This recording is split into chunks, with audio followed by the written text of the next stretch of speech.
The 10,091st meeting of the Security Council is called to order.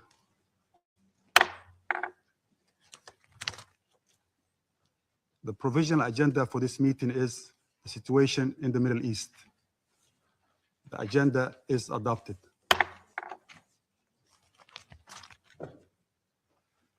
In accordance with Rule 37 of the Council's Provisional Rules of Procedure, I invite the representative of the Islamic Republic of Iran to participate in this meeting.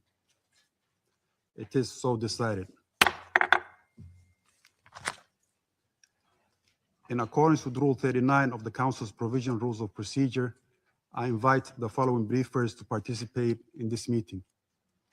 Ms. Martha Ama Akia-Pobe, Assistant Secretary General for Africa, Department of Political and Peace-Building Affairs and Peace Operations. Ms. Masih Al-Nijat, journalist and political dissident.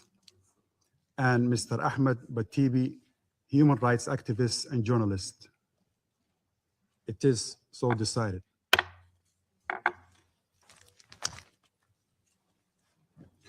The Security Council will now begin its consideration of item 2 of the agenda.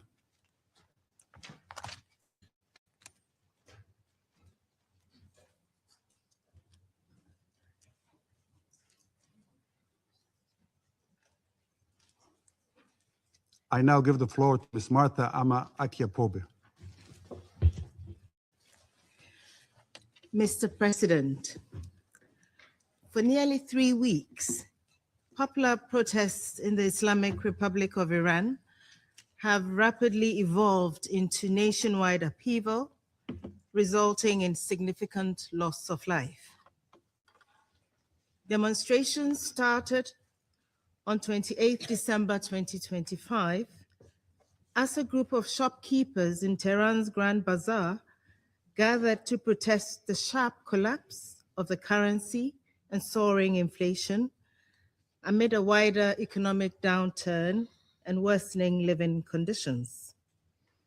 In the following days, demonstrations quickly spread throughout the country and turned into mass anti-government protests, the largest since the Women Life Freedom demonstrations of 2022. Protesters voiced grievances that went beyond long-standing economic and financial hardships. Marchers called for the downfall of the government and demanded freedom, dignity, and human rights, with some protesters chanting pro-monarchy slogans. The protests were initially peaceful, with scattered clashes between protesters and security forces, according to reports by the media, observations of our United Nations colleagues in the country, and accounts by the government of Iran. However, on the evening of 8th January, protests spread throughout Tehran and major cities. In response, the Iranian authorities imposed a near-total communications blackout, which remains largely in place today.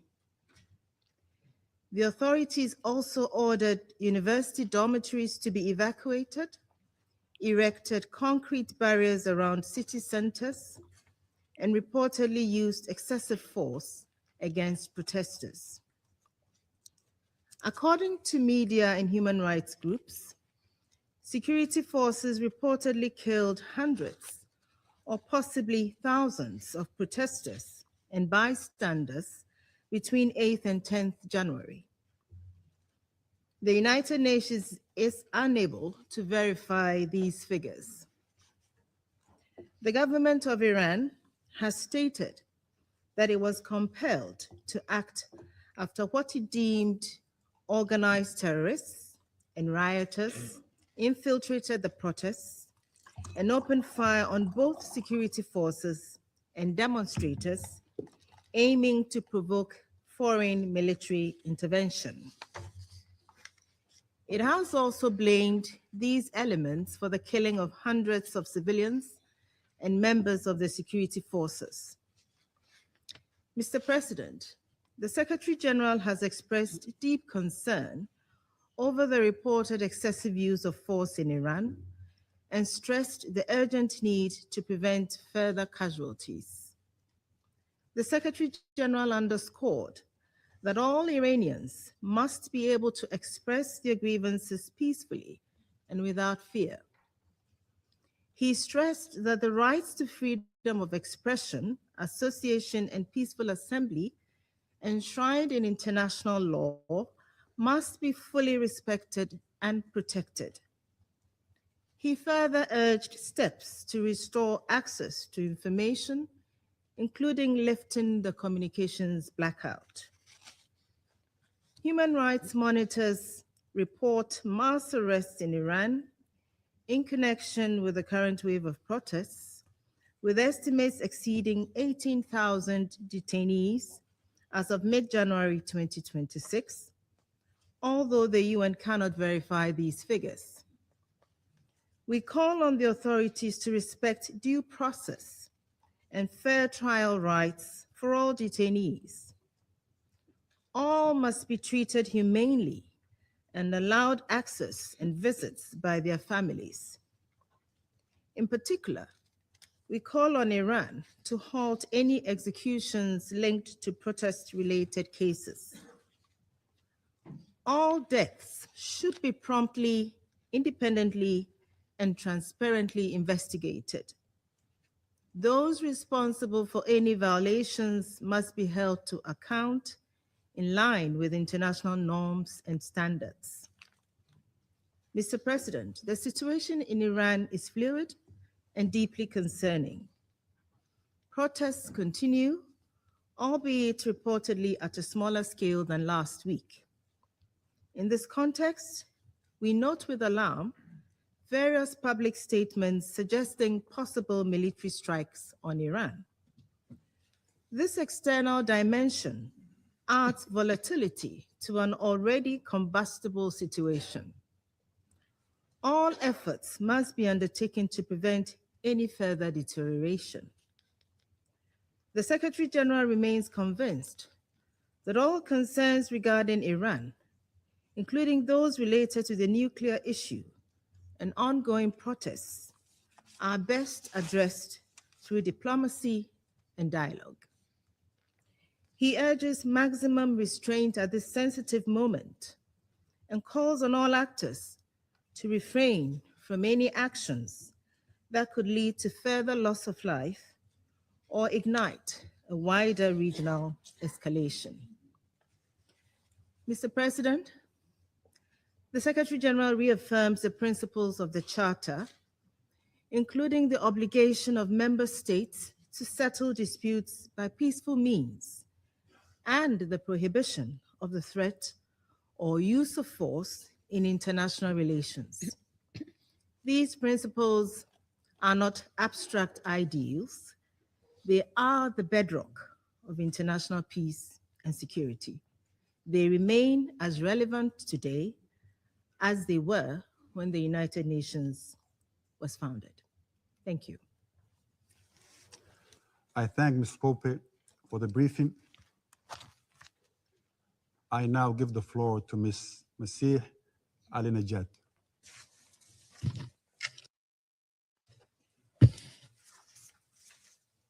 Hello, everyone. My name is Masih Ali-Najad. I am a woman from Iran. Mr. President, Excellency, members of the Council, I am honored to be invited by the United States to testify before United Nations Security Council. I am here today to warn you, on behalf of millions of Iranians, what is needed now to bring justice to those who order massacre in Iran is real and concrete action against a regime that do not understand the language of diplomacy. The United Nations has failed to respond with the urgency this moment demands. The Secretary General himself has not spoken publicly against the massacre unfolding in Iran. Only a written statement through his spokesperson, silence at this moment, send a signal, send a message to the killers of young protesters alongside their family members. I strongly believe that the regime in Iran heard the clear message from the Secretary General. I think the members of this body have forgotten the privilege and responsibility of sitting in this room. Secretary General, I know you hear me. I want to directly talk to you. Why are you afraid of the Islamic Republic? Millions of unarmed Iranians, innocent and unarmed protesters, have been silenced with bullets, mass arrest, prison, and a total communications blackout. No internet, no cell phones, and no landlines. They put Iran in a total darkness. I am here to bring their voices here in this room. I am here to tell you that a brutal slaughter has taken place in my beloved homeland, Iran, and it will get much worse if the world do not take serious action. Iran is facing a nationwide uprising that cuts across Iran, across this society, with a clear demand to end Islamic Republic. At the same time, a nationwide campaign by the Islamic Republic to erase it, to silence people. The protests start on December 28th, sparked by collapse of Iranian currency, but immediately turned into what Iranian people call it, a revolution, a total rejection against 47 years of tyranny and oppression. Protests spread to more than 100 cities and involved every layer of the societies: shopkeepers, workers, teachers, nurses, and those who wave the historic lion and sun flag, and those ethnic minorities, including Kurds, Baluch, all other minorities, men and women, shoulder to shoulder in the streets. When it comes to freeing Iran, I have to say that loud and clear, that all Iranians are united. From Tehran to Tabriz, to Rash to Ahvaz, from major cities to small towns and villages that we barely even heard the names of those small towns and villages in the media. They are in the street. Millions of Iranians flooded into the streets, demanding that their money stop being stolen and sending to Hamas, to Hezbollah, to Houthi, the money of the workers, the money of innocent people who do not have now the capability of to buy a bread. The entire nation looking at freedom right now. What followed was regime using military weapons, AK-47 against innocent people. According to Iran International Media Broadcasting, the death toll has passed more than 12,000. Just a day later, CBS reported more than 20,000 people have been killed, and they are not the numbers. They are not the statistics. We don't even know the real numbers. Citizen journalists from inside Iran have sent videos showing piles and piles of body bags on the top of each other. Iranians exiled. Because of the internet shutdown, they zoom in to make sure whether their relatives and their beloved one are on the body bags or not. I myself have received urgent phone call and phone messages from Iranians, thanks to Starlink, inside the country, asking outside world for urgent help. They welcome when President Trump offered to rescue unarmed people being shot in their heart, in their chest by the security forces inside Iran. One activist who cannot be named for his safety told me, the streets are full of dead bodies. They are finishing off the injured in the street. They told me the security forces have stormed into hospitals and taking away the injured. I have also received multiple messages from families of victims who say the security forces forced them to pay money to take the dead body of their beloved one to bury them. On January 8, 2026, the Islamic Republic shut down the internet and imposed a technical blackout. Not to stop protests, because people are fed up and they are in the streets anywhere, but to hide their crimes, their brutality. This was not a technical mistake or failure. It was deliberate. When a regime turns off the internet during mass killings, and at the same time, the leaders of the same regime using the privilege of freedom of speech on social media to mislead the rest of the world, it is not about restoring order. It is about destroying the evidence. If it was not for starting inside Iran, we couldn't have been able to have even these informations. The Islamic Republic does not limit its crimes within its own borders. They kill their opponents at home and target those who expose their brutality abroad. Here, even here, on US soil, and every corner of the world, in Europe, in Canada, in Australia, everywhere. And they are not alone. This is called transnational repression, and the Chinese government helping them, Venezuelan dictators are helping them, Russian mobsters being hired by the Islamic Republic to target their dissidents and opponents beyond their own borders. I now address the representative of the Islamic Republic directly. You have tried to kill me 3 times. I have seen my would-be assassin with my own eyes in front of my garden in my home in Brooklyn. In United States of America, in the courthouse, I have seen my would-be assassin confessing that they have been hired by the Revolutionary Guards to end my life. My crime? Simply echoing the voice of innocent people that you killed them. Your leader, Ali Khamenei.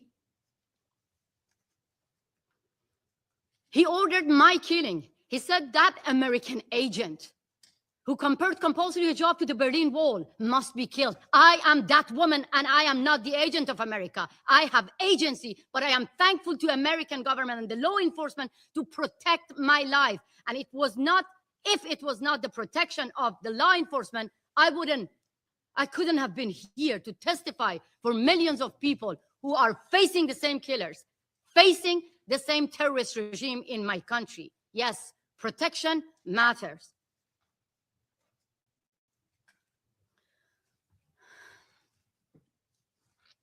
Unfortunately, I live with survivor's guilt because many Iranians do not have the same protection.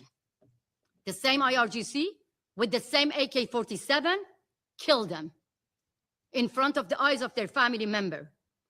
2 would-be assassins received 25 years prison sentence here in New York, and I'm going to face 2 other killers being hired by the Islamic Republic in March, and they are the one who were assigned by the same IRGC member to assassinate President Trump. The Islamic Republic rules through fear. It makes people disappear from public life, from memory, from history. So today, I want to record the names of those who refuse to be afraid and erased. Setayesh Shafi'i, 20 years old. Before the internet was cut, she wrote on her social media, "They are cutting off my internet, but I love you all." She was killed by the Islamic Republic IRGC. Raybin Moradi, 17 years old, shot in the back, a young football player. He was killed by the same IRGC. Mehdi Zad Parvar, a popular athlete. He wrote on his Instagram before going to the street, "I know I may be killed, but I have no fear. I want my rights." He was killed by the same IRGC. Siavash Shirzad, 30 years old. His family begged him not to go to the streets because of his safety. He said to his family, I go to the street to celebrate the victory of our revolution because President Trump promised to rescue our lives. He was killed by the same Revolutionary Guards. Negin Qadimi, 20 years old, she died in her father's arms after being shot by the Revolutionary Guards member.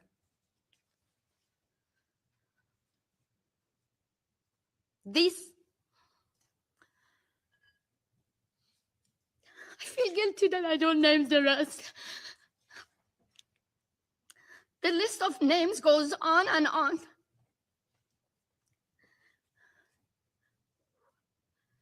They knew they will face guns and bullets, but they wanted justice. So now let me name their killers. Ali Khamenei, who declared protesters would be put in their place. Judiciary Chief Ghulam Hussein Mohseni Ejei and the IRGC commanders who publicly vowed punishment would be maximum. Ali Larijani, who promised no mercy for those who questioned the regime while his own daughter, his own family live here in the United States of America. They don't deserve to enjoy the privilege of freedom in America. Like the other children and relative of the Ayatollah saying death to America, their relative live here in America. 3 years ago, another Iranian human rights defender stood here in this room to warn you about another nationwide protest, Women, Life, Freedom, after the murder of Mahsa Jina Amini for the crime of simply showing a bit of her hair. How many women are sitting here? You could easily get killed simply for showing your hair. Mahsa got killed. That sparked a revolution. And women and men shoulder to shoulder took to the street. More than 700 people got killed. We have seen this before. We have more names to remember. In 2009, Neda Agha Sultan, symbol of more than 100 people who got killed. They named President Obama to protect them. President Obama was looking to open the doors of diplomacy to a regime whose language of negotiating with its own people is guns and bullets. We've seen this in 2019 with Pouya Bakhtiari, who was killed in front of the eyes of his mother, Nahid Shirpishe. At the same time, President Biden was trying to keep the doors of diplomacy open, handing out billions of dollars to the regime that forced the family members to give money to the regime to take the dead body of their beloved one back. Faced with the regime using military weapons against civilians, the Iranian people are asking the world to help through actions, not back-to-back meetings and empty condemnation. We don't need empty words. People of Iran are asking the Islamic Republic, are telling you the Islamic Republic no longer can be reformed, and asking you that the Islamic Republic no longer be treated as a legitimate government. Today, the number of those killed is much higher than I told you. This regime, again and again, cannot be reformed. Let me be very clear. The Islamic Republic behave like ISIS, and the Islamic Republic must be treated like ISIS. This is how you can save lives. Thank you so much. I thank Ms. Al-Najjad for the briefing. I now give the floor to Mr. Ahmed Batibi.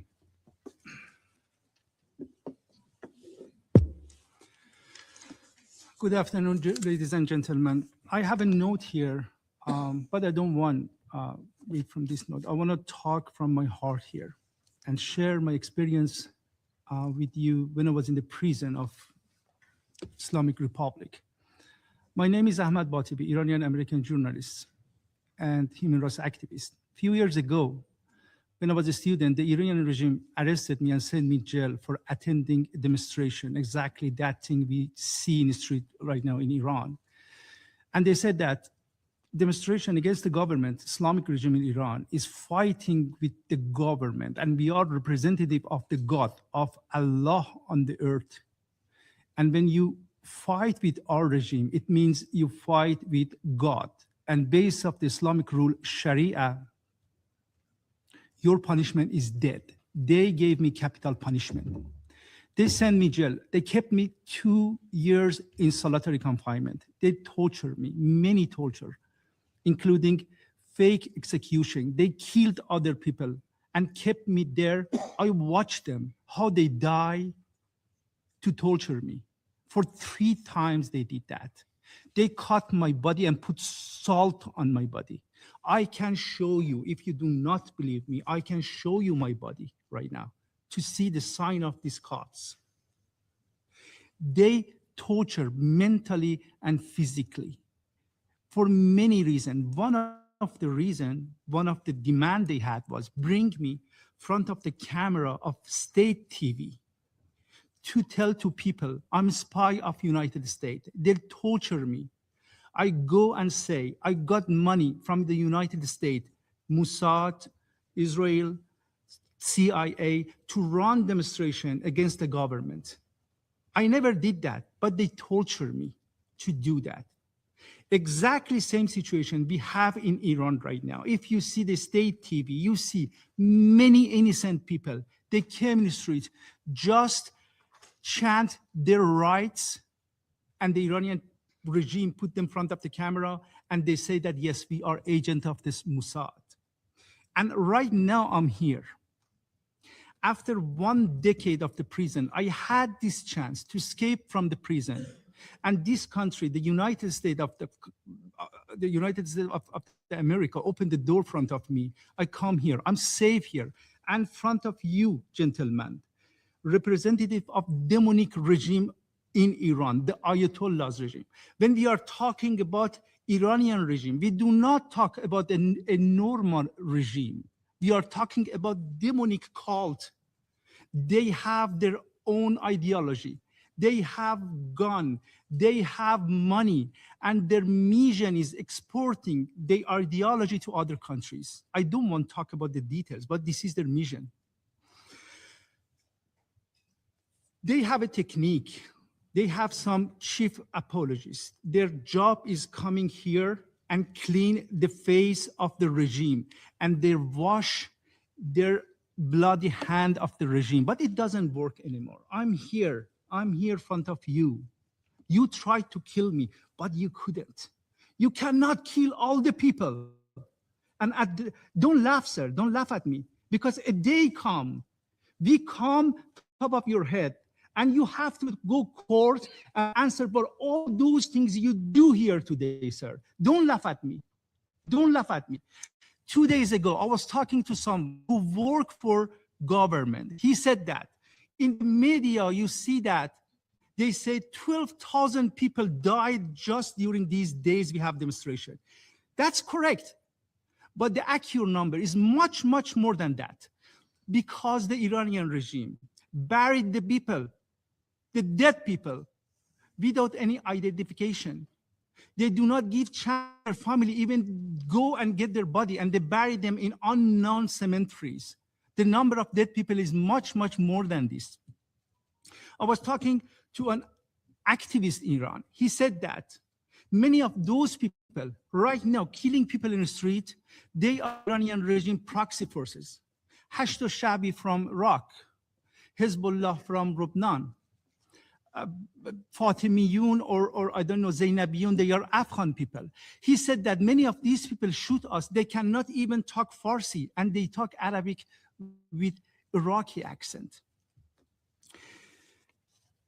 Everything I have to say details. Masih said that I don't want to get the time. But the only thing you have to know that, sir, you saw a lot of bravery during these days from Iranian people. But it's not enough. You cannot go fight with a demonic regime like Islamic Republic, which has gone, ammo, money, power, and everything. We need your help, not just condemning something or say that, no, it's bad, don't do it. We need actual act. We need physical act. I want to talk to the President of the United States, Mr. Donald Trump. I appreciate you, President. Everything you do is awesome. But during these days, you encourage people to go in the street. That was the good thing, but don't leave them alone. They need your help. You encourage them, and they are in the street. Please listen to them. They are chanting. They say what they want. They need your help. If you leave them alone, I'm talking about all official leaders of the world, we need your help. If you leave them alone, we cannot change the regime in Iran. And we continue this mass killing and genocide in Iran. Thank you so much.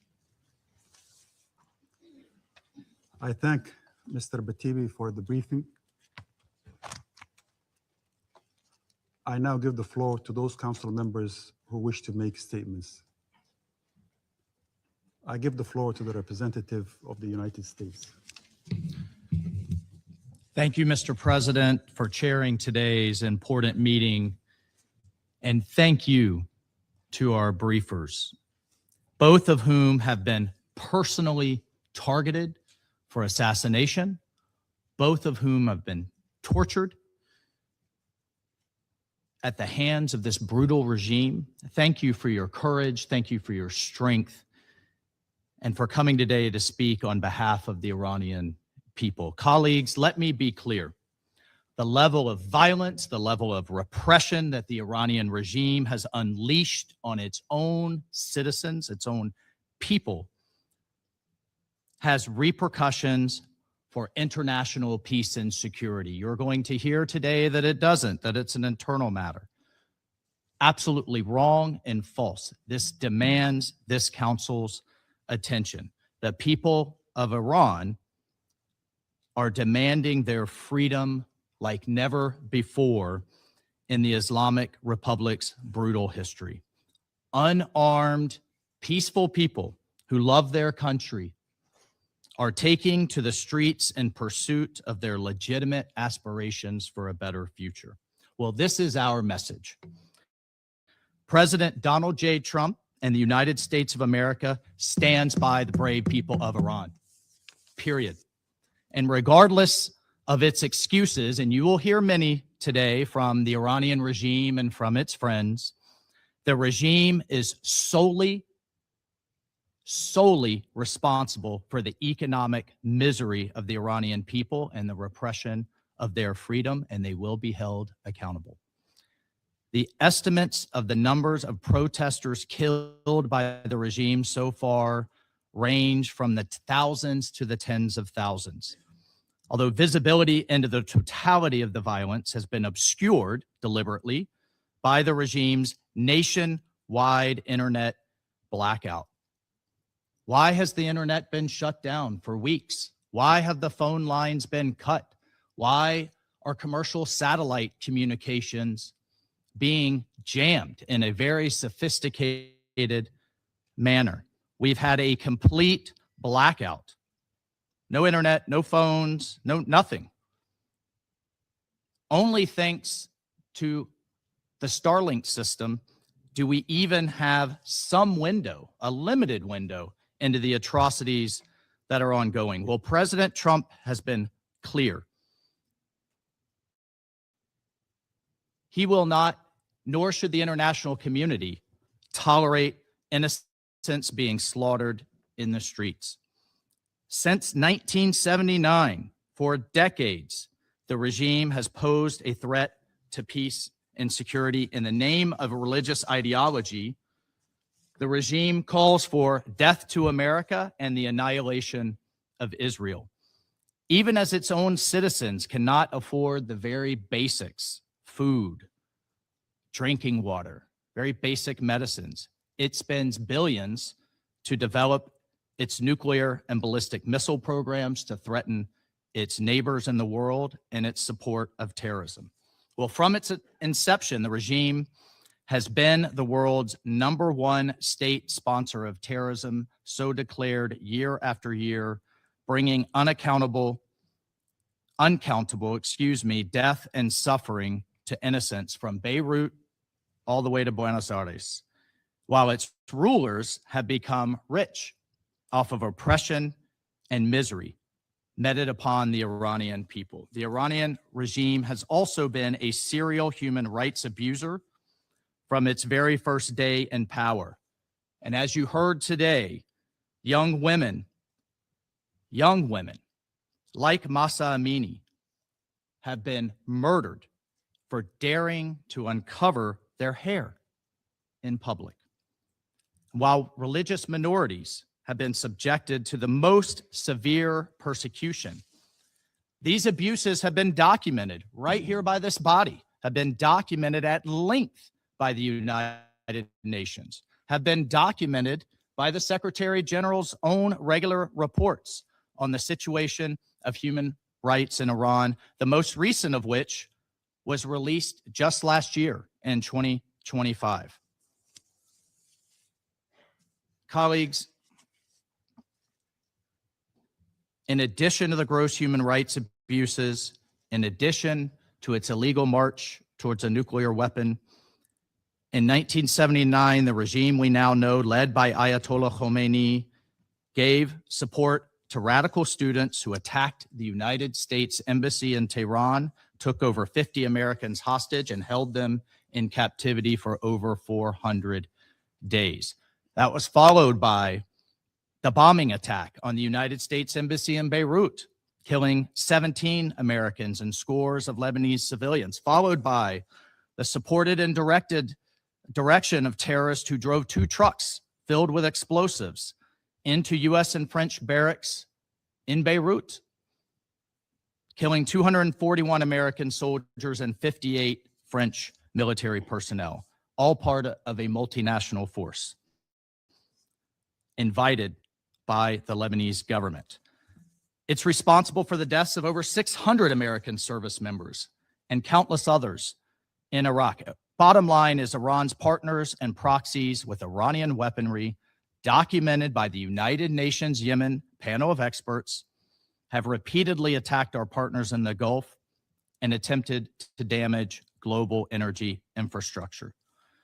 And then finally, the Iranian regime state television amplifies calls for a, quote, one-bomb solution to wipe Israel off the map, which ironically would be not only a massacre of all Israelis, but also the Palestinian people whom the regime claims to support.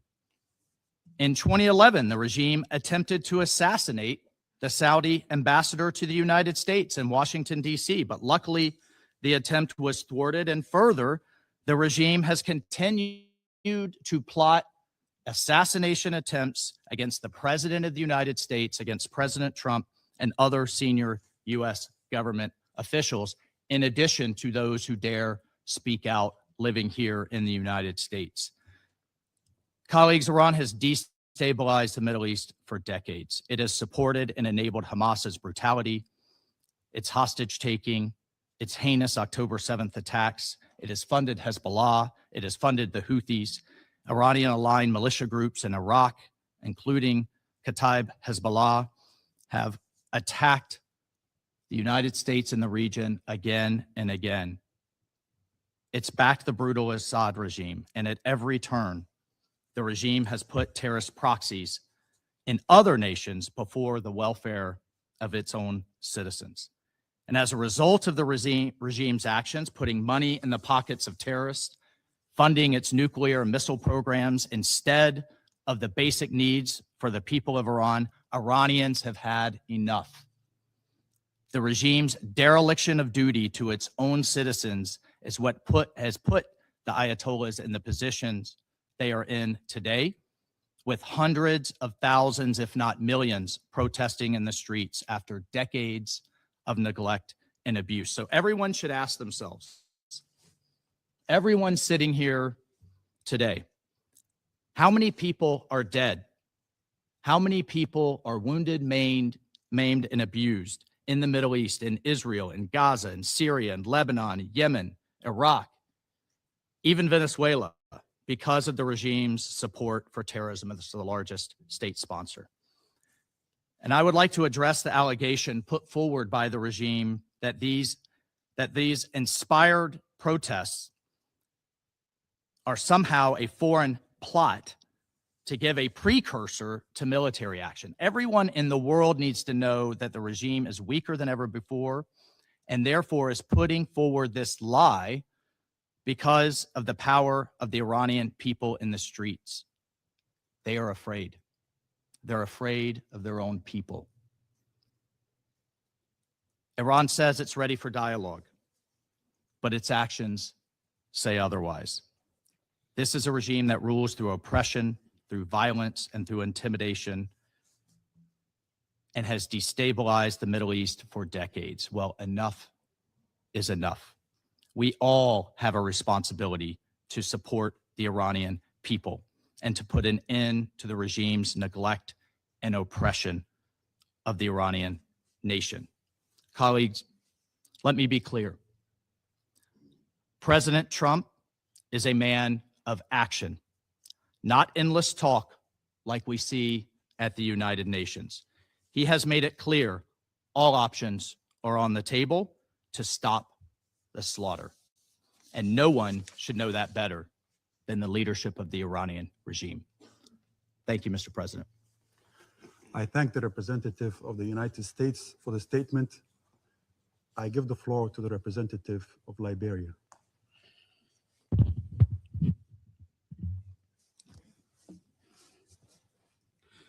Thank you, Mr. President. I have the honor to deliver this statement on behalf of the A3 members, namely the Democratic Republic of the Congo, Somalia, and my own country, Liberia. The A3 thanks Assistant Secretary General for her comprehensive briefing, and we listened carefully to the remarks offered by civil society representatives. We welcome the representative of the Islamic Republic of Iran to this meeting. Mr. President, we underscore the importance of respecting human rights, fundamental freedoms, and the legitimate aspirations of peaceful demonstrators, and call upon all parties to exercise maximum restraint and protect civilians. The A3 notes reports of ongoing protests and demonstrations across numerous cities and provinces involving a broad cross-section of the Iranian population, including youth, women, workers, and members of minority communities. The A3 is concerned by reports that the reaction to the protests and demonstrations has led to a significant number of deaths, arrests, and destruction of properties. Reports of the use of excessive force, including live ammunition and raids on hospitals, are alarming and unacceptable. We note the letter of the Iranian government circulated as a document of the Council, as well as the underlying socio-economic drivers of these protests, which include deteriorating economic and social conditions. The A3 recognizes that each country bears primary responsibility for addressing its internal issues through its own constitutional processes, other legal frameworks, and national institutions.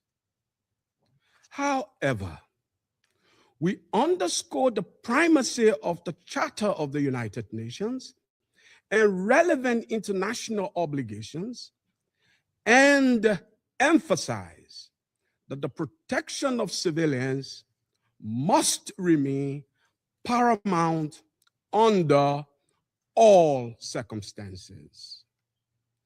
The A3 believes that dialogue, inclusivity, and genuine engagement are essential tools for addressing tensions and grievances in a peaceful and sustainable manner in every society.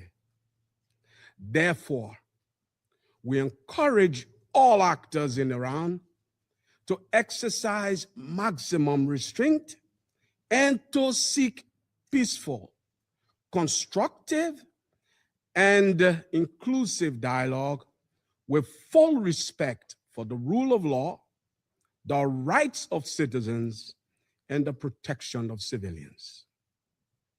Mr. President, the A3 emphasizes the necessity to respect the sovereignty and territorial integrity of Iran and feels compelled to remind leaders of their obligations to their citizens, including the right to live in peace, security, and express themselves within the boundaries of the law. Separately, but connected, the A3 takes note of the broader regional and international context in which these events are unfolding, including their intersection with long-standing issues related to the nuclear file and regional security dynamics, which underscores the risk of broader repercussions, a point made by the Assistant Secretary General. And so in this regard, the A3 reaffirms the central role of the global non-proliferation regime, including the Treaty on the Non-Proliferation of Nuclear Weapons. Transparency and sustained diplomatic engagement remain essential to building trust and reducing the risk of miscalculation. We encourage all concerned parties to refrain from rhetoric or actions that could escalate tensions and instead prioritize dialogue and confidence-building measures that support regional and international stability. To conclude, Mr. President, the A3 reiterates that all parties should exercise restraint and responsibility, uphold international law, and avoid any action that could escalate tension and threaten regional stability. The A3 stands ready to support all efforts geared toward accountability, including within this council, and in cooperation with regional partners, intend to facilitate a peaceful, inclusive, and lasting resolution in the Islamic Republic of Iran. And we thank you. I thank the representative of Liberia for the statement. I give the floor to the representative of the Russian Federation. Mr. President, Since the end of December, the whole world has been watching as the United States continues to escalate tensions and fuel hysteria around Iran, declaring that help is already on the way. What's more, in its official statements, Washington has not even tried to cover up the genuine reasons for its concern over the country's internal political situation as it threatens new strikes against Iran. Today's meeting, convened by our American colleagues, is nothing more than yet another attempt to justify blatant aggression and interference in the internal affairs of a sovereign state. And if, as Washington puts it, Iran's authorities do not come to their senses, then Washington will solve the Iranian problem in its favorite way through strikes aimed at overthrowing an undesirable regime. To lend credibility to their actions and to justify them, they haven't invited today's briefers, individuals who've been living in the United States for some 20 years and promoting an anti-Iranian agenda in Washington's interests. These so-called briefers cannot speak on behalf of the Iranian people. We firmly reject any attempts by the US to waste council members' valuable time on briefings that are meant only to serve the interests and the position of those who convene this meeting, and briefings that are in no way related to issues of international peace and security.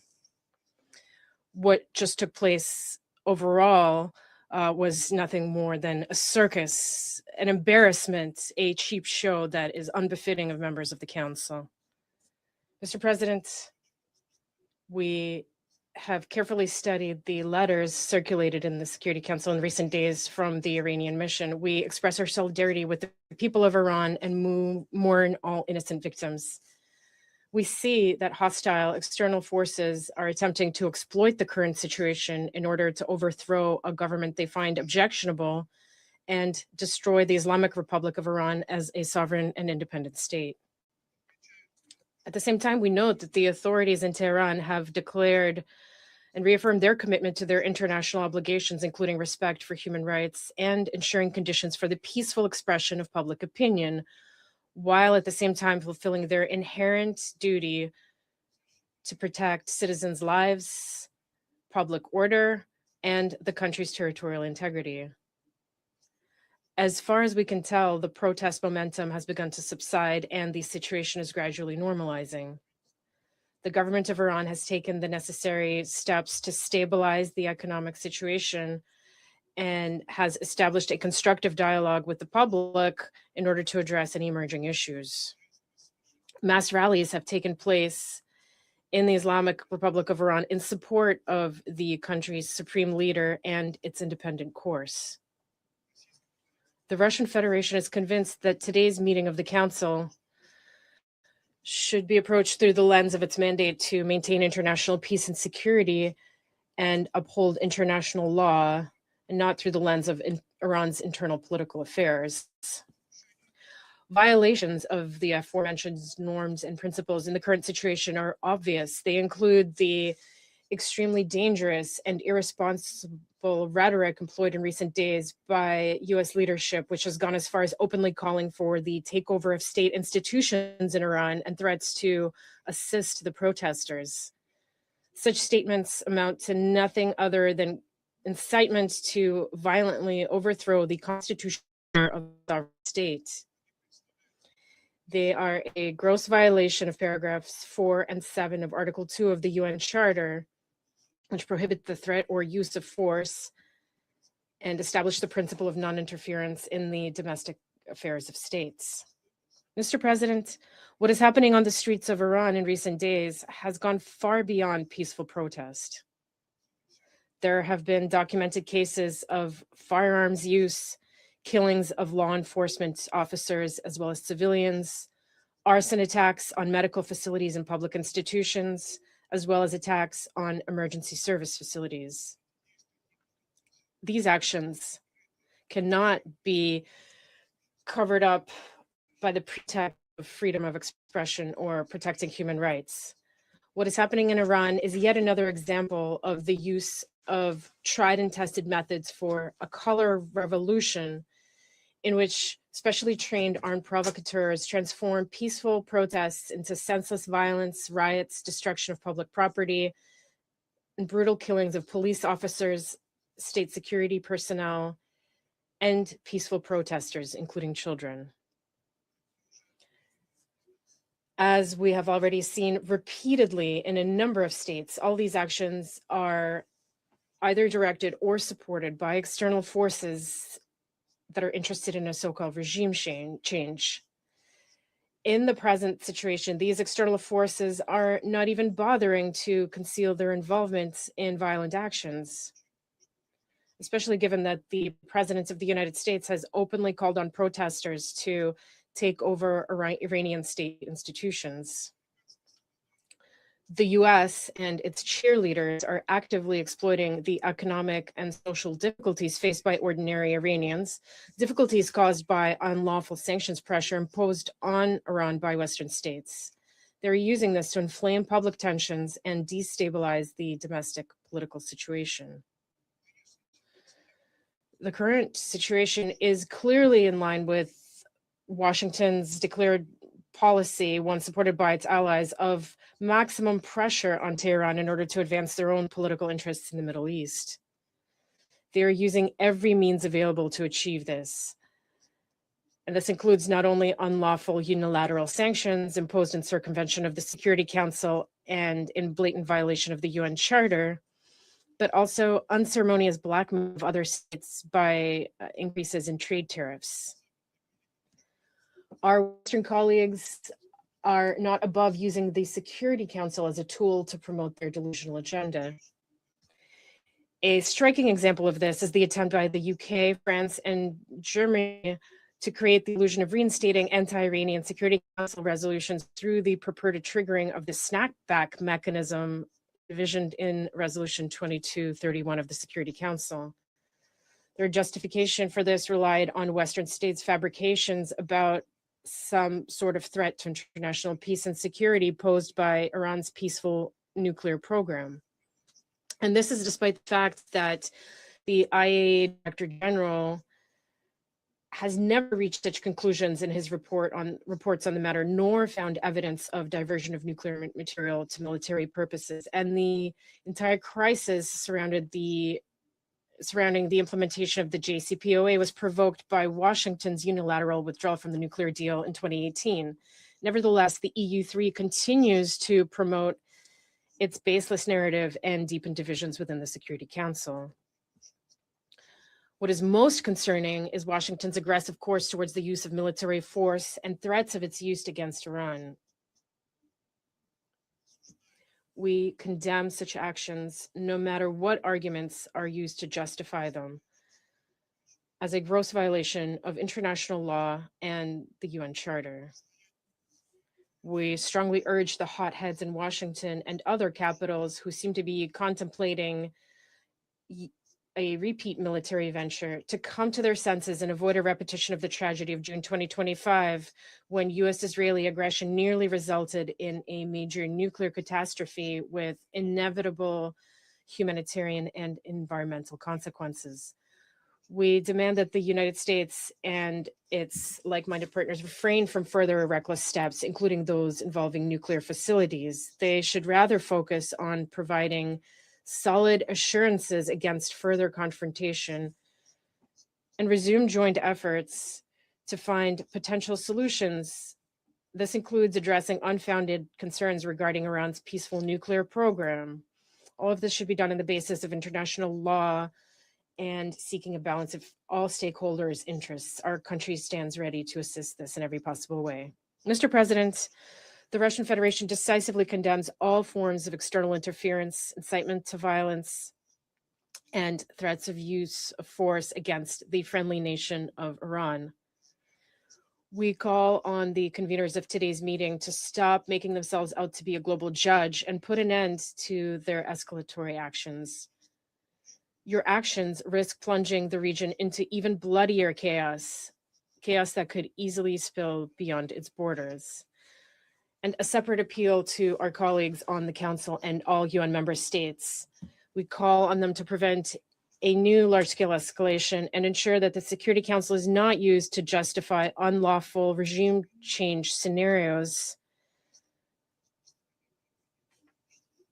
or to name and shame the legitimate authorities of a sovereign state. Thank you.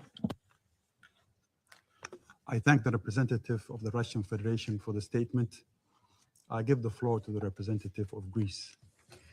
Mr. President, I would like to thank Assistant Secretary General for Africa, Ms. Martha Poebi, for her briefing, as well as Ms. Ali Nejad and Mr. Batebi for their testimonies today. Mr. President, Greece is following developments in Iran with deep concern.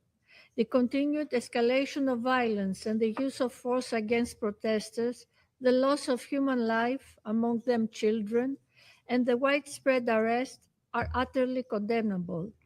Fundamental rights, including the inherent right to life, the freedom of expression, and the freedom of assembly, are universal rights and must be fully respected by all without discrimination or exception.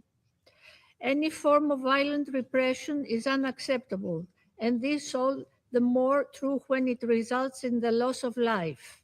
Violence of this kind must be absolutely condemned. The use of force against individuals exercising fundamental rights can never be justified and must always be unequivocally rejected. The death penalty imposed merely as a result of them exercising a fundamental right constitutes an affront to justice. Such unjust actions gravely undermine respect for human dignity and fundamental rights. It is very important that no sentences be carried out against those demonstrating in favor of freedom.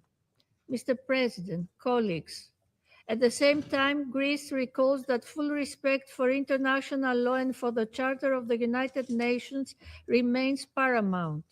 Current developments on the ground, no matter how dire, should not lead to a further escalation. No matter how difficult, dialogue remains the only viable path forward for the rights and the prosperity of the Iranian people. Greece firmly believes that this is the only way to address legitimate social grievances, prevent further violence, and avert the risk of a wider regional conflagration. In closing, Mr. President, Greece reiterates its belief in the need of de-escalation, dialogue, and the peaceful resolution of the current crisis, in full conformity with the Charter of the United Nations and international law. I thank you. I thank the representative of Greece for the statement. I give the floor to the representative of Panama. Gracias, Presidente. Thank you, President. We wish to thank the ASG for Africa from the Department of Political and Peace Building Affairs and Peace Operations, Ms. Marta Pobe, for her detailed presentation. We also thank Mr. Ahmad Batevi and Ms. Masi Alinajed for their briefings. Moreover, we recognize the representative of the Islamic Republic of Iran and their delegation. The Republic of Panama expresses its grave concern at the events that are and the people's protests that have been unfolding in the Islamic Republic of Iran. These events lay bare the widespread discontent of the civilian population. The protests were originally peaceful, despite the fact that ultimately they were repressed with violence. These events have been met with a disproportionate response from the Iranian authorities. The authorities are looking at stifling citizens' freedom of expression due to cuts to communication blackouts across the country. It is difficult to objectively verify the facts. As such, there is little accurate information available regarding the current state of affairs. We cannot confirm the information that is circulating. However, thanks to the work of several independent media outlets, that of non-governmental organizations and that of brave Iranians,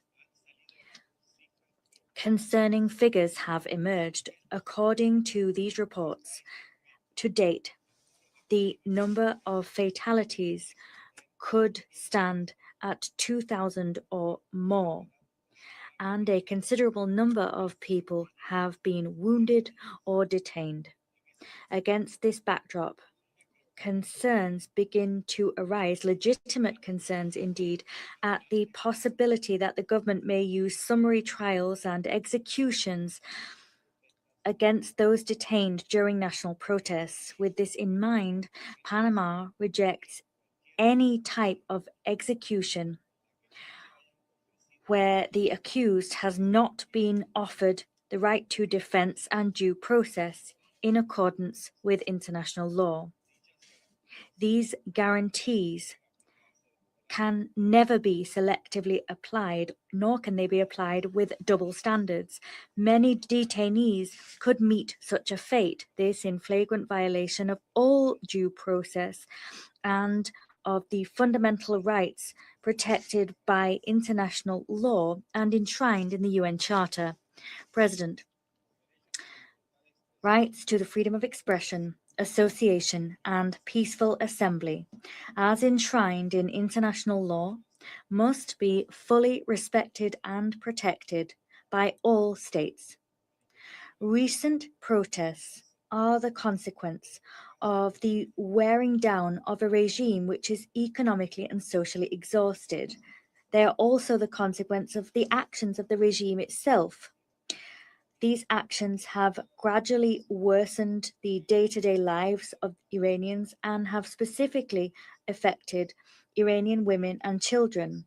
The regime has prevented their education, their participation in public life, and their autonomy.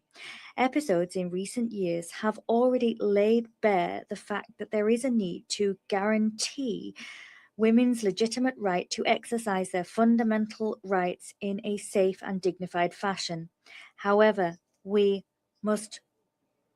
is indeed timely to recognize that the economic isolation imposed by the international community may have also contributed to a certain extent to the fraying of Iran's social fabric, and that has directly affected the civilian population and exacerbated internal tensions. Consequently, we appeal to all actors to constructively provide support. All must also avoid imposing additional pressures which could further worsen the situation. It is of the utmost importance that the international community act with a sense of great responsibility and that it exercise caution.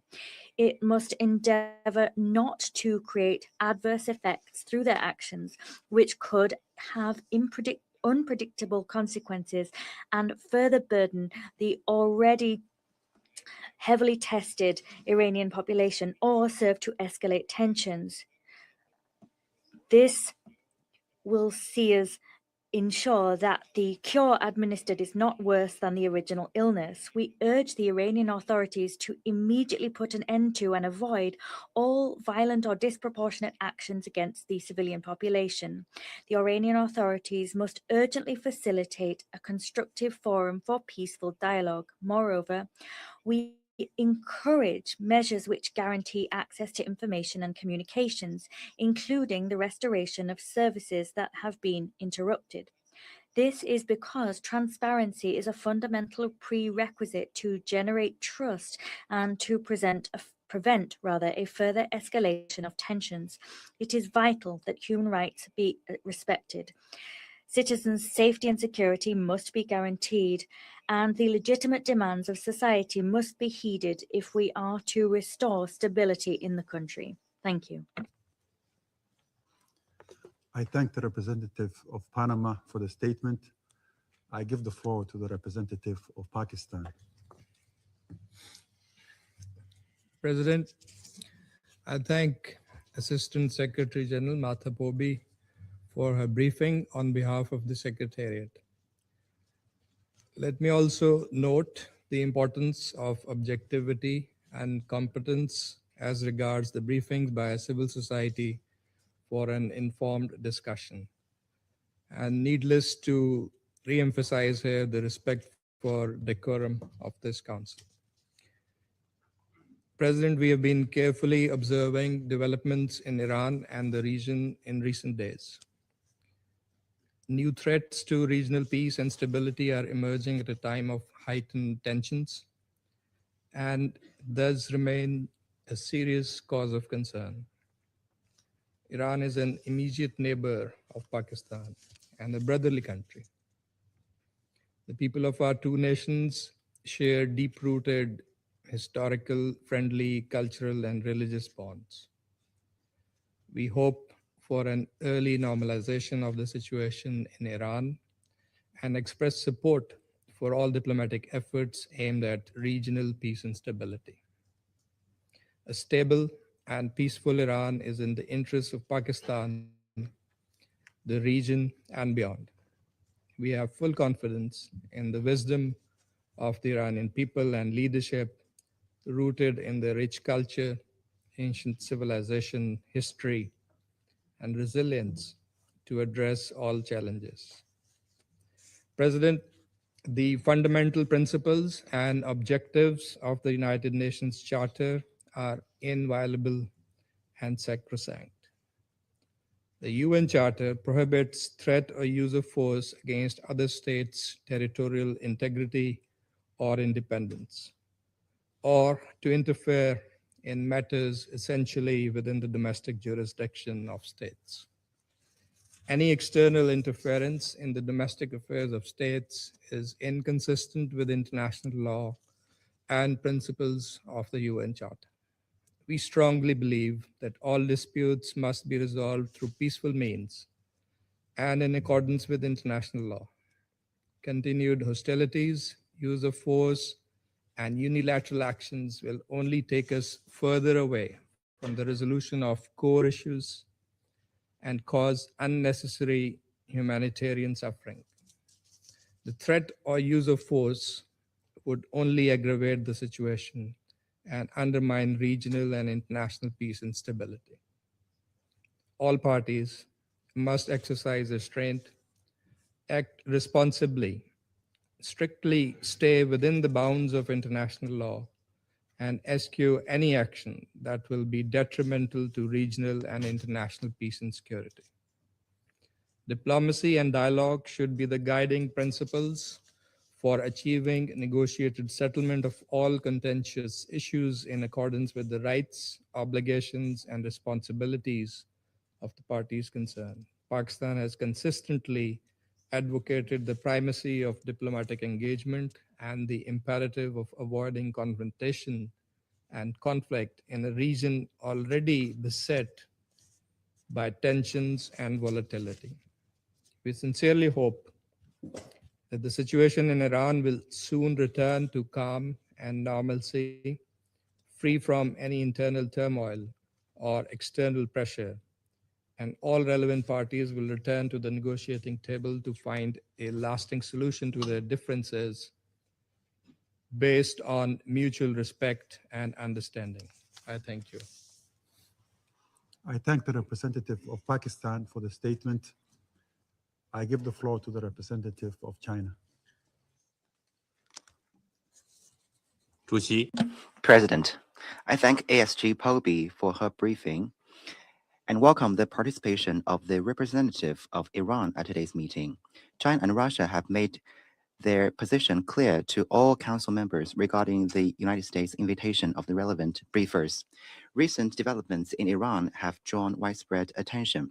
China has taken note of the description thereof provided by the Iranian Foreign Minister in his letter to the UN Secretary General.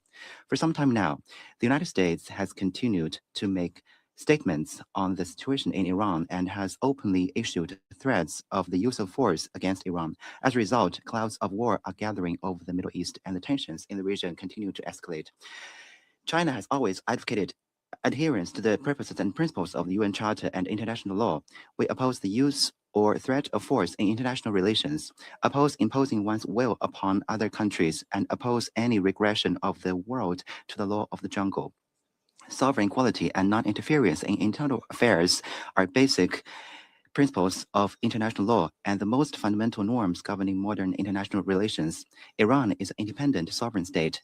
Iran's affairs should be decided independently by the Iranian people. China supports safeguarding Iran's sovereignty, security, and territorial integrity, and calls on the international community to support the Iranian government and people in overcoming current difficulties and in maintaining national security and social stability. The use of force can never solve problems. It will only make them more complex and intractable. Any military adventurism would only push the region toward an unpredictable abyss. We urge the United States to abide by the purposes and principles of the UN Charter, abandon its fixation on the use of force, and call on all parties to exercise restraint and work together to play their due role in maintaining international peace and security. At present, the Middle East remains the most fragile region in the global security landscape, with the risks of turmoil and conflict persistently high. The people of the region have a strong desire for peace and development. China has noted the grave concerns expressed by the vast majority of regional countries regarding military confrontation, as well as their sincere expectation for resolving disputes peacefully through dialogue. China hopes that the United States and other relevant parties will take seriously the voices of the international community and regional countries and do more for peace and stability in the Middle East rather than the opposite. All countries should play a constructive role in promoting peace and ending conflicts, avoid exacerbating tensions, and refrain from adding fuel to the fire. President, peace and development are the shared aspirations of all peoples. History has repeatedly proven that an obsession with force, relentless pressure, and wanton interference only generate more conflict and hatred. No country has the power to dictate the future of another, and no action that defies international law can be tolerated. We call on the international community to stand on the right side of history and on the side of fairness and justice, and work tirelessly for peace and stability in the Middle East and peace and tranquility in the world. Thank you, President. I thank the representative of China for the statement. I give the floor to the representative of Bahrain. شكرا. Thank you, President. The Kingdom of Bahrain is closely following developments in the Islamic Republic of Iran. We are following these developments closely and calmly. We call on the Iranian authorities to exercise restraint and to avert any escalation that can lead to losses in lives or destruction. This will have negative repercussions for security and stability in the region. We mourn and express our condolences to the families of those affected by these incidents and developments. In light of these developments, the Kingdom of Bahrain reiterates that the primary responsibility for promoting and protecting human rights lies and rests with the state in accordance with its international law obligations, including the treaties and international norms and standards that are relevant. In addition, the Kingdom of Bahrain reiterates that it's important to preserve the higher interests of the Iranian people. Their expectations, their aspirations must be met in order to achieve security and stability in the region. In conclusion, Mr. President, we remain committed to promoting peace and stability regionally and internationally. At the same time, we reiterate that we must refrain from any action that could have broader regional implications. Thank you. I thank the representative of Bahrain for the statement. I give the floor to the representative of the United Kingdom. Thank you, President. And thank you, Assistant Secretary General Pobi, Masih Alinejad, and Ahmad Batebi. We welcome this timely meeting. The United Kingdom is appalled by the reports that potentially thousands of people in Iran have been killed and many more arrested in the most brutal repression of public protests in decades. Despite the regime's near total internet shutdown, videos emerging from Iran indicate that reports may underestimate the full scale of horror currently underway. The regime will claim that these protests were instigated by foreign-backed forces, but lies and propaganda cannot justify its actions. This behavior is not an aberration for this regime. It is the latest manifestation of the repression and brutality we have witnessed time and time again. Let me be clear. We condemn the regime's actions in the strongest possible terms. We pay tribute to the courage of the Iranian people, particularly Iranian women. Once again, they are bravely voicing their aspirations to live in freedom and dignity in the face of repression and violence. As my Prime Minister stated, alongside his French and German counterparts, we urge Iran to respect the fundamental rights and freedoms of its people, including the right to protest without fear of violence or repression. Iranian authorities must protect their people, not brutalize them. Iran must urgently change course. We have delivered this message directly to Foreign Minister Araghchi. As the G7 has made clear, we will act alongside our partners to impose additional restrictive measures if it does not. As my Foreign Secretary has said, the world is watching. The United Kingdom will continue to confront the regime's misinformation, call out its repression, and support regional peace and security. Thank you. I thank the representative of the United Kingdom for the statement. I give the floor to the representative of Denmark. Thank you, Mr. President. And thank you to the Somali presidency for acting swiftly to convene this meeting. The gravity of the situation in Iran warrants this timely discussion. I'd also like to thank Assistant Secretary General Pobi for her briefing and the civil society briefers, Mrs. Aline Majad and Mr. Batebi, for sharing their insights and personal experiences. Mr. President, once again, the Iranian people have taken to the streets to bravely voice their demands for a better life, a life in freedom, dignity, and prosperity.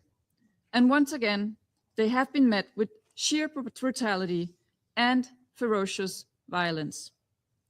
We're deeply concerned by the reports of several thousand protesters killed by the Iranian security forces. And as we've heard from Assistant Secretary General Pobi, more than 18,000 arrested. Iran's brutal crackdown on the protesters is unacceptable. We strongly condemn these killings, as well as the use of violence, arbitrary detention, and intimidation tactics by the security forces against the protesters. These actions must stop. All Iranians must be able to express their grievances peacefully and without fear. We urge the Iranian authorities to exercise maximum restraint from unnecessary and disproportionate use of force. We stand in full solidarity with the Iranian people while they exercise their rights to freedom of expression, association, and peaceful assembly.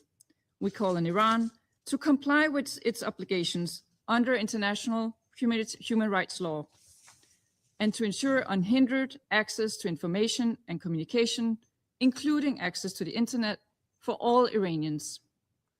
Mr. President, loud and clear, again and again, we hear the Iranians lift their voices for a better life, for their lives, for their rights to be respected.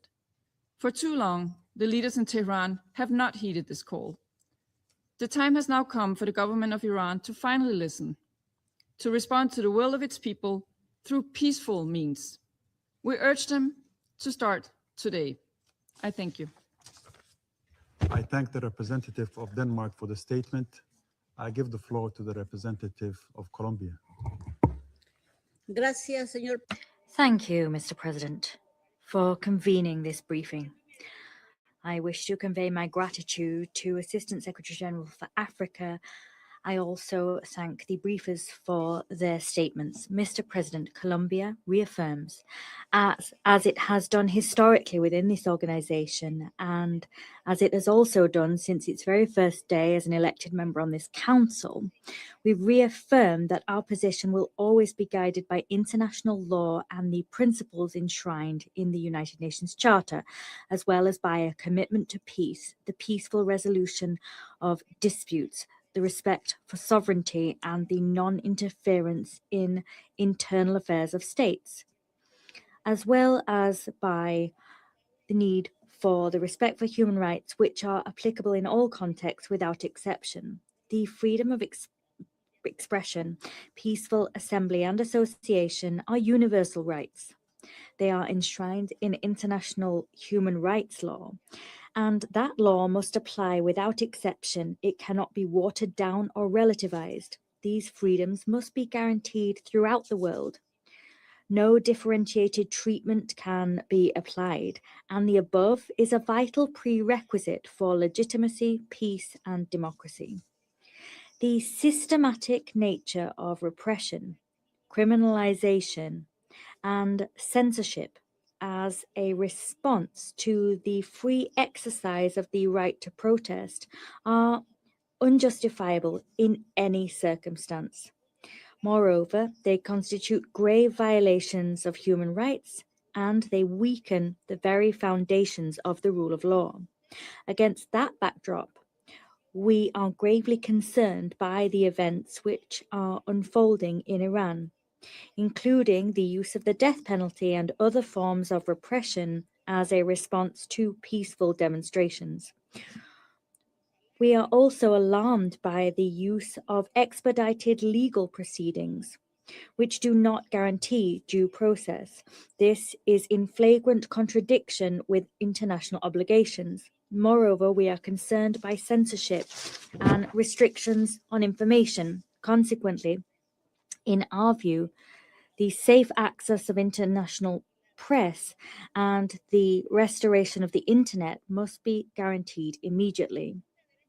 The human rights situation of women in Iran continues to be a source of alarm. We are particularly concerned by the disproportionate impact that repression against protests may have on women. Moreover, women have played a pivotal role and indeed a leading role in these protests. We fervently appeal to all member states to respect, protect, guarantee, and enforce human rights for all people. We underscore the need to guarantee accountability in all cases.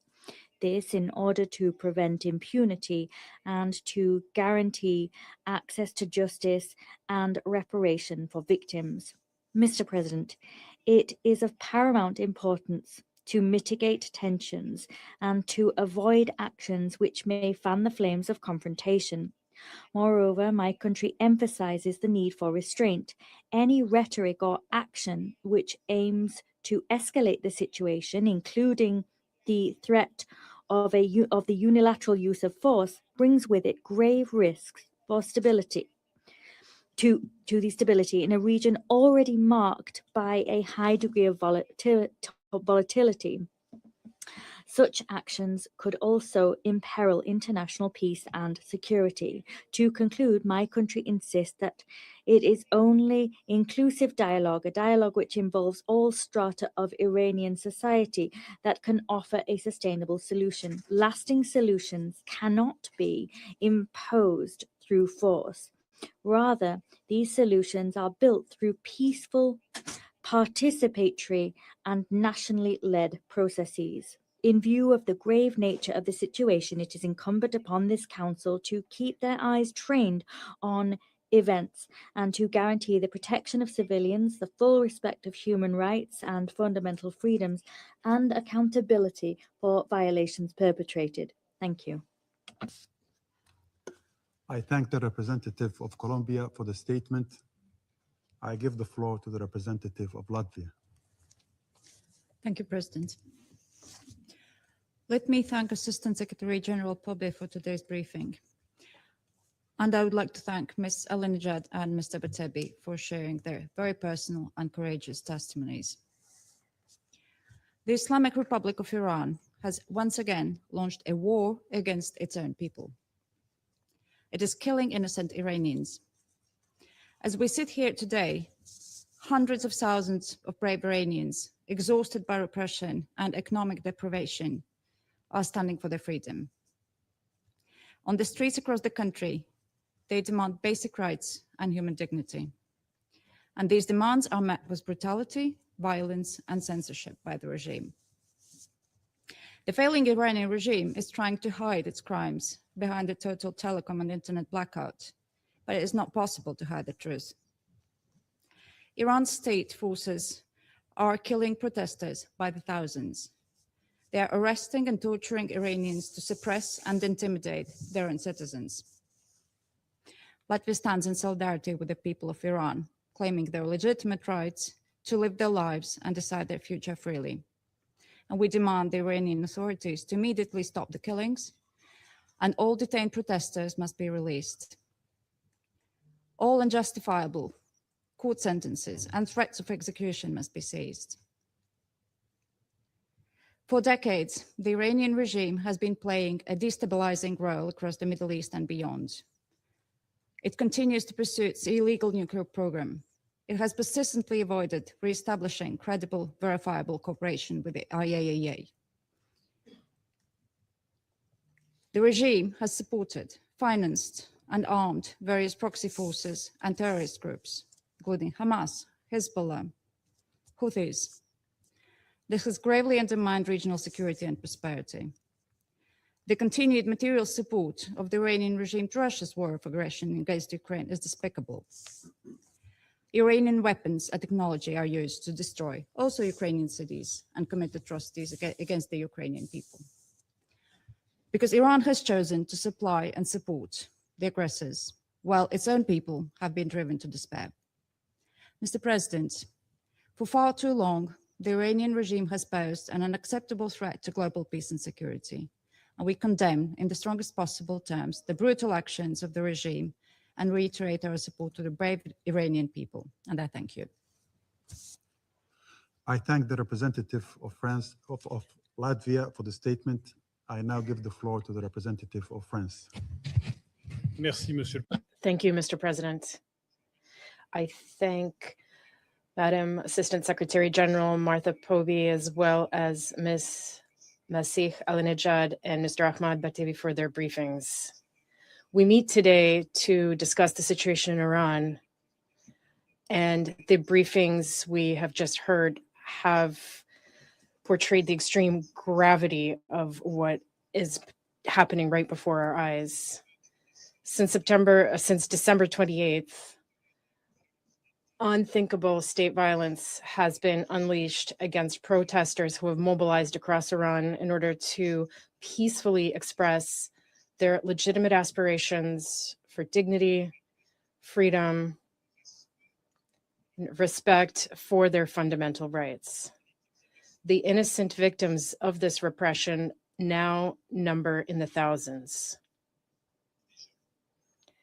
Back in 2009, in 2019, and in 2022, the Iranian authorities had already violently suppressed peaceful movements of the Iranian population, movements calling for dignity and rights. We remember the death of Mahsa Amini in September 2022 at the hands of the Iranian morality police. France condemns the widespread and deliberate use of violence by Iranian security forces. France condemns the arbitrary detention of thousands of protesters. It condemns the internet shutdowns across the country that are aimed at silencing reports of the brutality of the repression. France expresses its solidarity with the victims and stands alongside the people of Iran who are peacefully protesting for their rights and their freedom.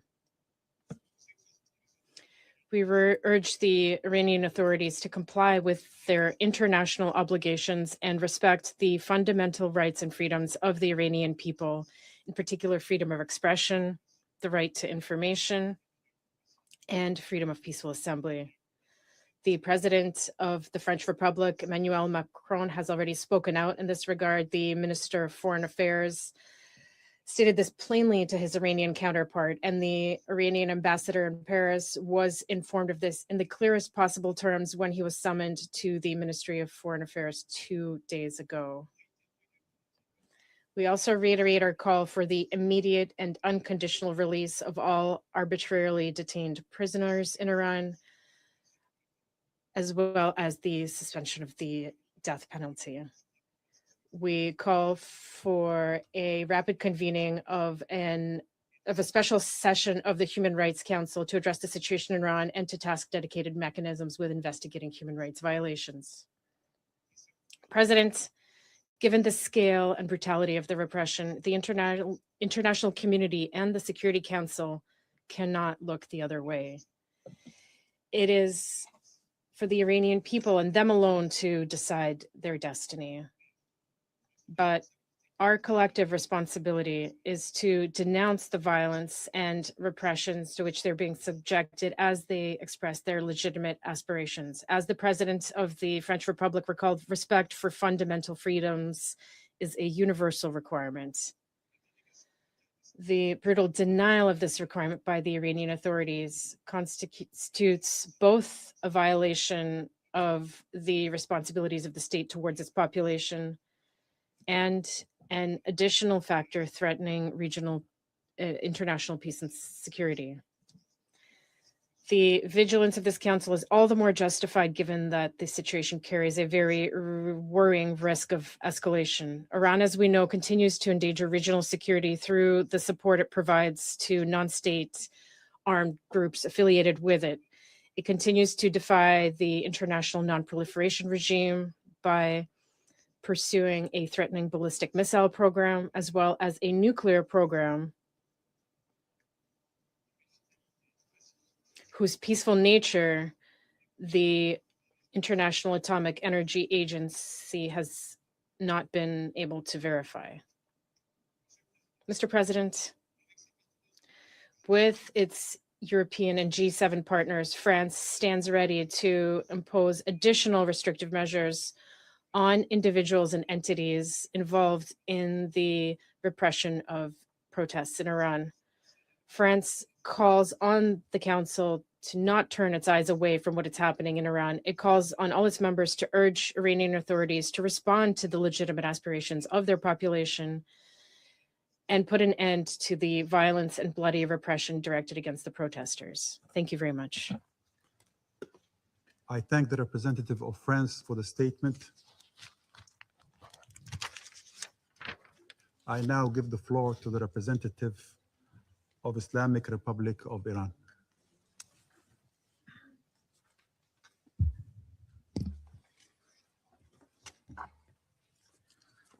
Bismillah ar-Rahman ar-Rahim. In the name of God, the compassionate, the merciful. Mr. President, let me state from the outset our firm objection to the participation of the so-called representatives of civil society.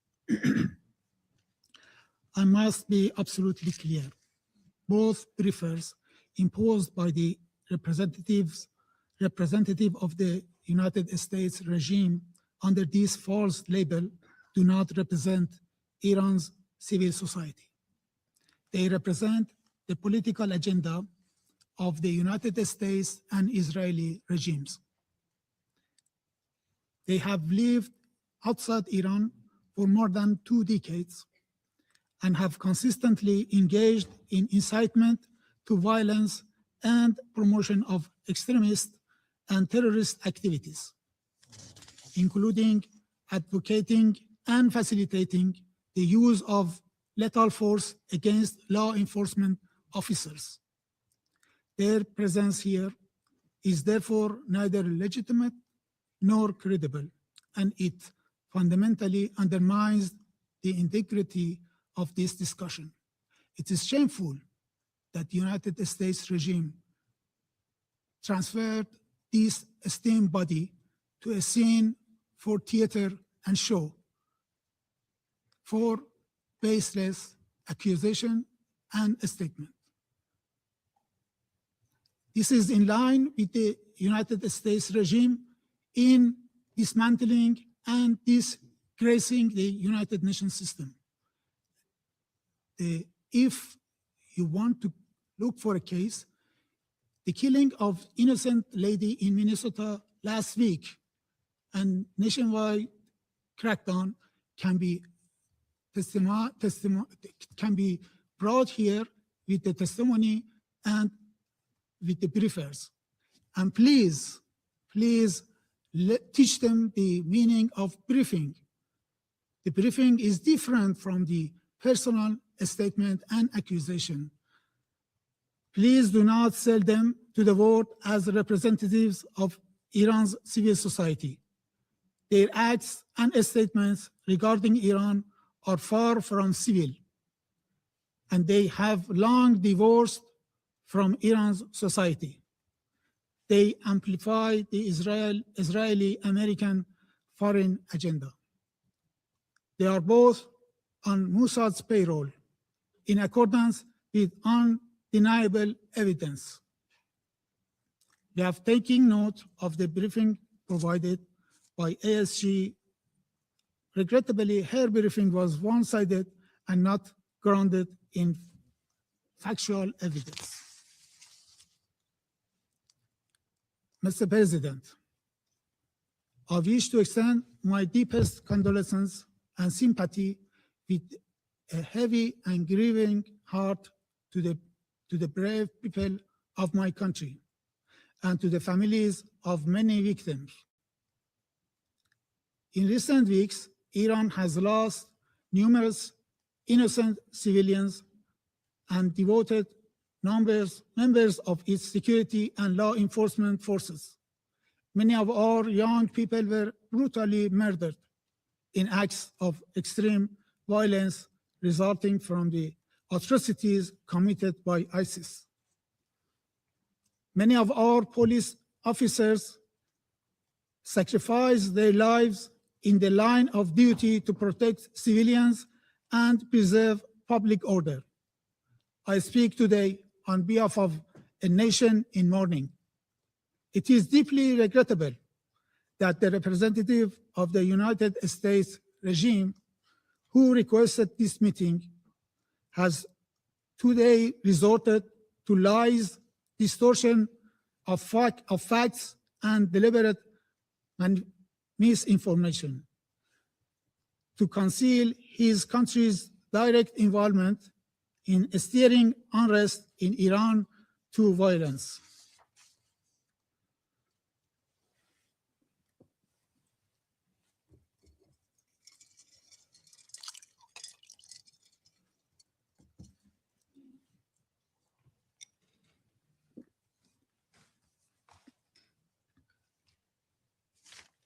In fact, the United States request for this meeting is shameful to conceal their direct complicity in the crime their mercenaries have committed against our nations from 8 to 10 January. As part of Israel's malicious attempt to drag America into another war of aggression against Iran. Under the hollow pretext of concern for the Iranian people and claims of support for human rights, the United States regime is attempting to portray itself as a friend of the Iranian people, while simultaneously laying the groundwork for political destabilization and military intervention under a so-called humanitarian narrative. These claims are particularly cynical when viewed against the United States regime long and well-documented record of unlawful military interventions, regime change operations, and systematic violations of international law and the Charter of the United Nations. Across the world, these policies have led to mass civilian casualties, the collapse of states, prolonged humanitarian disasters, and the emergence and empowerment of extremist and terrorist groups. This is not a matter of opinion. It is a matter of historical record and fact. The Iranian people for decades have experienced the true meaning of the so-called support. The United States pattern of coercion and interference under the deceptive pretext is clear, from the orchestration of the 1956 coup against the democratically elected government of Dr. Mossadegh to its extensive political, military, and intelligence backing of Saddam's regime war of aggression against Iran. From the downing of Iran Air Flight 655 in 1988, killing 290 innocent civilians, to its complicity in assassinations, sabotage, and attacks against Iranian civilian and infrastructure, including the war of aggression carried out in June 2025, and from decades of unlawful unilateral sanctions to systematic economic coercion. These measures have gravely violated the Iranian people's fundamental rights, including their inherent rights of life, health, and development. Unfortunately, several Western members of this Council, including France and United Kingdom regimes, have once again adopted their familiar double standards while claiming to champion human rights and to support the Iranian people. They have, alongside the United States regime, imposed some of the most severe and unlawful sanctions in modern history. Sanctions that have inflicted widespread suffering on civilians. At the same time, they have failed to condemn, let alone sanction, the Israeli regime for its acts of genocide and crimes against humanity. Mr. President, between 8 and 10 January 26, the people and government of the Islamic Republic of Iran were confronted with ISIS-style acts of terrorism and extreme violence across the country. Peaceful protests that began on 28 December 2025 with legitimate economic demands were deliberately hijacked by organized armed groups and transformed into violent riots. Documented cases include beheading, people being burned alive, police officers and ordinary citizens beaten to death, widespread use of firearms, and the deliberate torching of ambulances, fire engines, health facilities, residential buildings, and places of worship. These were not isolated incidents. They reflect a clear and systematic pattern of organized violence. A significant number of police officers were killed or severely injured. These heavy casualties demonstrate the extreme brutality of terrorist elements. The situation is, in fact, very simple.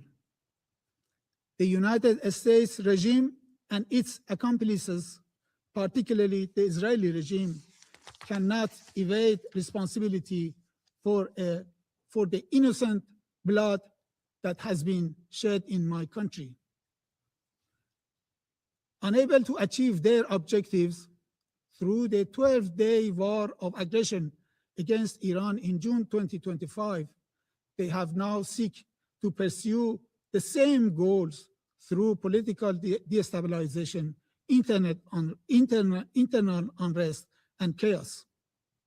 This strategy relies on manufacturing casualties, spreading false and inflated figures, and creating a pretext for foreign intervention.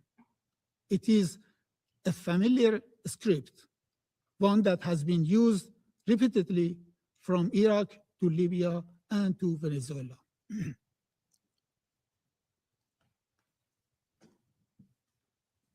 Mr. President, allow me to recall only a few of interventionist and reckless statements made by US officials, which clearly demonstrates Washington's direct involvement in this unrest.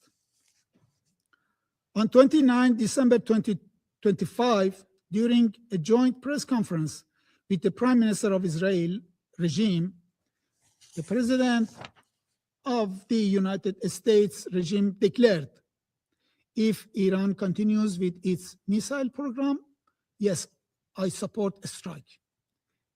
If they continue with their nuclear program, the strike should be immediate.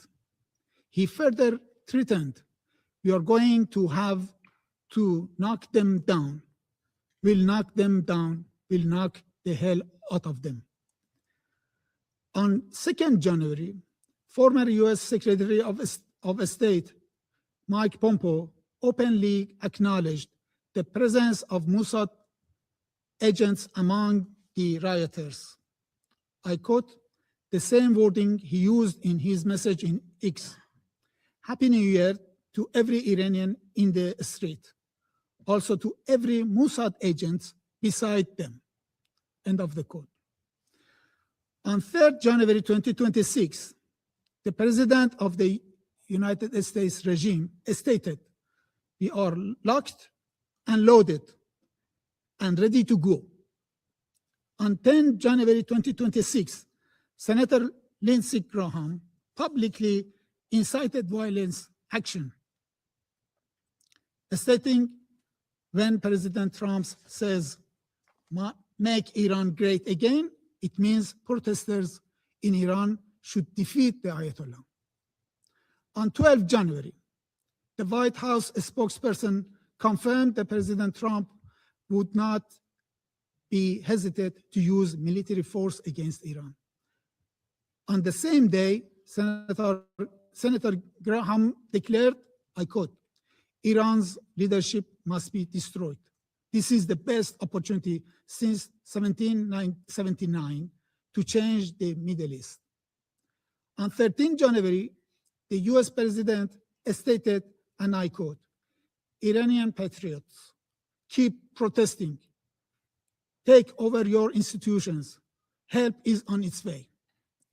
And the statement of the representative of the United States regime today will be added to this list. These are not isolated remarks. They constitute explicit calls for regime change, violence, and military aggression. Mr. President, the exploitation of peaceful protest for geopolitical purposes and reckless endangerment of civilian lives fully aligned with the destructive role and unlawful unilateral sanctions have played in creating this situation. Claims of concern for human rights ring hollow when made by those who systematically violated them. 3 days ago, millions of Iranians marched to restore calm in our cities, to support law and order, and to reject reckless attempts to push our country towards civilian conflicts. President Trump chose to ignore this historic display of unity and restraint. Instead, he issued a provocative statement aimed at reinvigorating unrest, but people of Iran nationwide ignored his invitation for further violence, and this is why calm has been reestablished across the country. Mr. President, any threat to use of force against the Islamic Republic of Iran under any pretext, including claims of protecting protesters or supporting the Iranian people, constitute a grave and manifest violation of international law and the UN Charter. Such unlawful actions directly breach Article 2.4, which prohibits the threat or use of force, and Article 2.7, which enshrines the principle of non-intervention. No rule of doctrine, narrative, or political justification can legitimize unilateral military action or coercion without explicit Security Council authorization under Chapter 7. Invoking humanitarian rhetoric to justify force in a deliberate abuse of international law. The Security Council, its members, and the Secretary General bear a clear legal, moral, and political responsibility to unequivocally reject and condemn such unlawful actions before it is too late. The credibility of the United Nations and the survival of the Charter itself now depend on whether this fundamental prohibition is upheld or eroded by one of its own permanent members.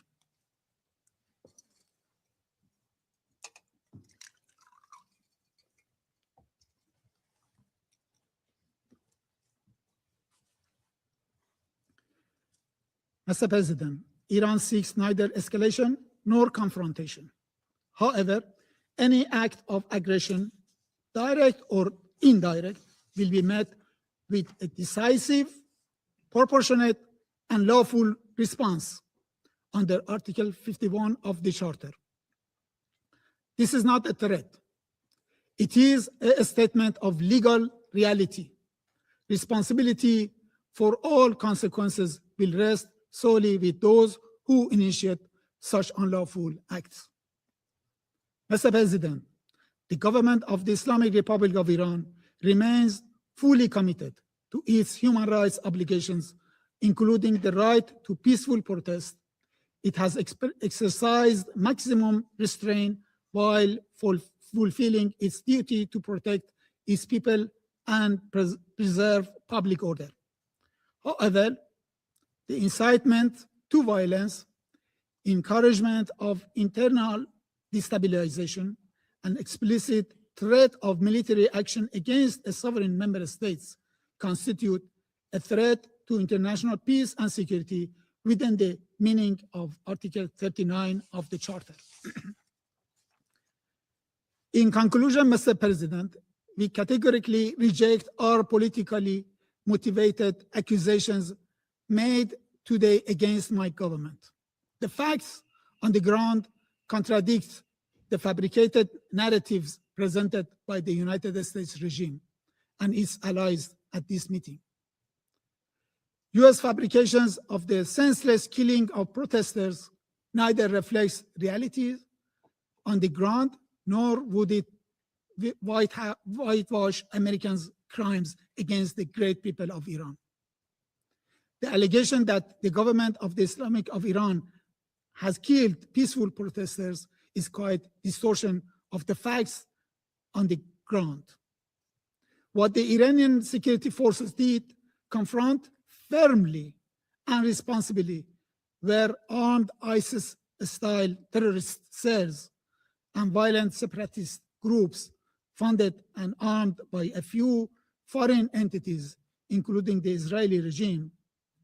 These groups deliberately targeted civilians and law enforcement officers in an attempt to ignite civil war and create the conditions for foreign intervention.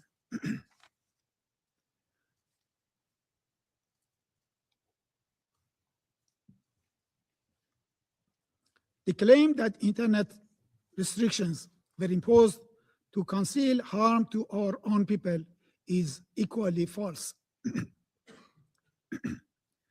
On the contrary,